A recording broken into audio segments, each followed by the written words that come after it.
June is upon us, and I love June because not only do we have a ton of great games, it is also my birthday month. In this video, I'm going to share with you 5 hot RPGs that are coming out in June, and tell me what hot games you're looking for in the month of June, July, any day in the summer. So without further ado, let's get into the video. So our first game on the list is, sorry, I'm going to have to look at my notes for this one, because it's a mouthful. Etrian Odyssey Origins Collections. This one comes out on June 1st for the Switch and PC. This particular collection comes from the first 3 Etrian Odyssey games. The Etrian Odyssey series is a renowned franchise of dungeon-crawling role-playing games developed by Atlas. Players form a guild of adventurers that venture into the labyrinths or dungeons to explore the depths, discover its secrets, and find treasure. The game emphasizes mapping, as players must manually map the labyrinth using the map tools given to them. Players can also create their party from a selection of character classes,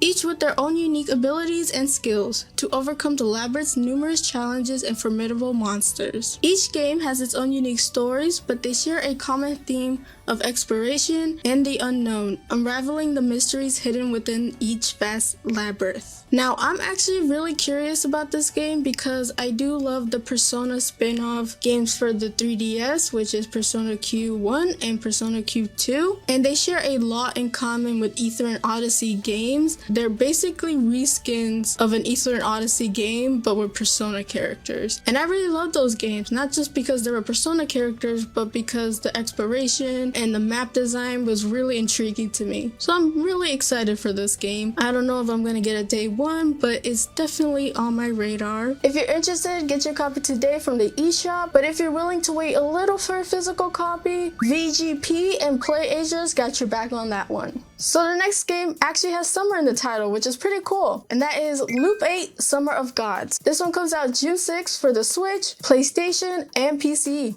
Alright, so Loop 8 Summer of the Gods is an RPG developed by Marvelous, who are no strangers to the RPG genre. This game puts you into the life of Nini, sorry if I've mispronounced that, an earthbound teen who was raised on the failed space station named Hope, which is pretty ironic. Nani arrives in the quiet town of Ashara, sorry if I mispronounced that again, which is the last remaining human sanctuary, because there are things called Kagi, demonic entities that have brought humanity to the brink of extinction. So the path is clear: explore the town, befriend its people, and face off against the Kagi in a turn-based battle where the outcomes depend on the relationships you've built and the decisions you've made. No pressure. Also, given the power of demon sight, Nini could use this special connection to the gods and reset the world. The emotion-driven AI system responds to every action and decision you make, therefore making each loop unique from the other. Now, this game is kind of getting overlooked, but I've been hearing great things from my mutuals and peeps saying that it's like a hidden gem in the making, so I'm excited to give it a try when I get to it. Alright, so the next game has a very weird title, and that is Alchemic Cuite, coming out June 15th. I really like the title, actually. And plus, I like to give shout outs to the indie games as well, and this one is an indie.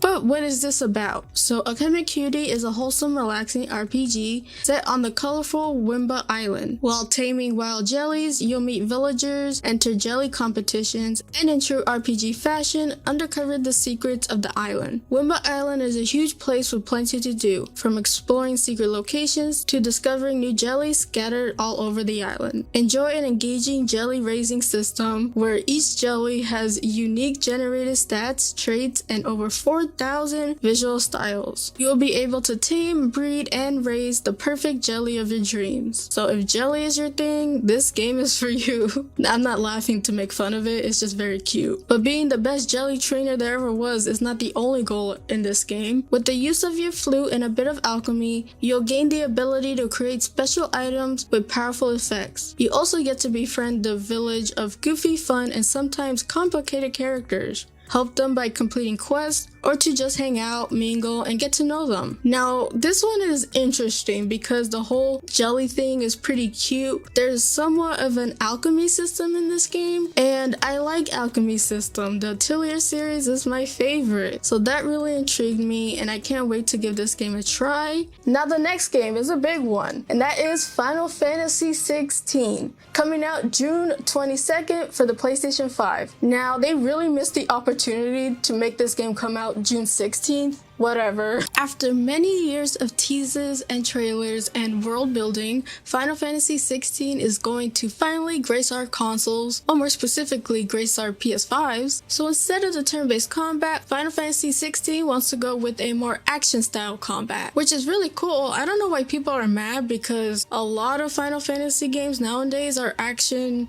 RPG style. So I really don't understand why people are mad because it's nothing new in the series. It's actually been a trend for a while. Alright, now on to the story. From what I know, Final Fantasy 16 is set in the world of Valencia. I am so sorry if I mispronounced that. A world divided by 6 nations who have access to the crystals. In this world, there are icons and dominants. Icons are basically the summons for the game, like Shiva, Ifrit, and Phoenix. Dominants are the humans who act as a host for these summons. So tensions between the nations are starting to rise as a miasma known as the Blight begins consuming the land. You control Clive, who is the firstborn of the ruling family in the Grand Duchy of Rosaria. Now, interesting enough, Clive was passed to be a dominant, and in turn, his younger brother Joshua became the dominant of Phoenix. And due to these previously mentioned tensions, the brothers witness the kingdom get destroyed, and this fuels Clive's revenge to get justice on whoever destroyed his hometown.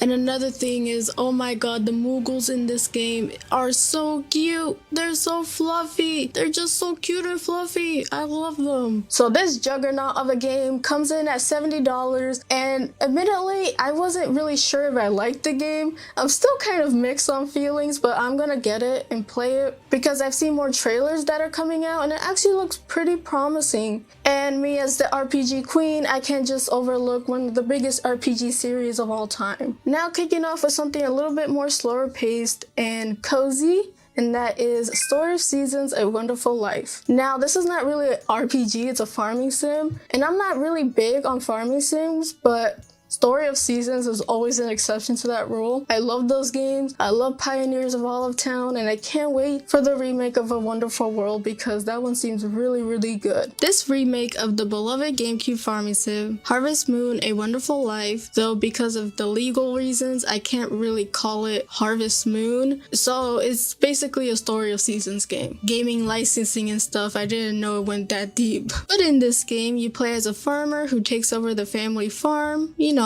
per usual. Farm is left with only a dog, a cow, and an empty field. True to its name, A Wonderful Life, the game progresses through the main character's adult life from a young adult to an old age, which is really, really cool and really, really sad at the same time. But in terms of the actual game, you'll be raising animals, growing crop, and making that sweet, sweet profit. You also get to raise livestock, including chicken, a duck, a cow, and more. But farming is not the only thing you get to do throughout the day. You can also visit the village and befriend the townfolk you meet. And who knows, you might be able to find that special someone in your life. You could also get married and have children in this game. So you could basically play the game of life without all the student loans and debt. But the point is, you could do whatever you want in the confines of this game and build the farm of your dreams. So Story of Seasons, A Wonderful Life comes out June 27th for the Switch, PlayStation, Xbox, and PC. Isn't that wonderful? So I'm going to put an honorable mention because this is technically not a JRPG, but I'm really excited for it, and that is Master Detective Archives Rain Code, coming out June 30th on the Switch. So I'll keep this relatively short. In Rain Code, you follow Yuma, an amnesiac, of course, who is haunted by his Shimigami partner. Yuma and the Shimigami must work alongside each other as master detectives of the world. So this game is a visual novel, but an active one, so it's mostly like Phoenix Wright and Danganronpa. especially Danganronpa because they share the same art style. So if it looks familiar, that's why. And I love the Danganronpa series, so I'm really excited for this one. So there's a lot of hot, spicy games coming out this month. So I like how June is a nice, balanced month, nothing too crazy. If you like this video, then please feel free to hit that like button.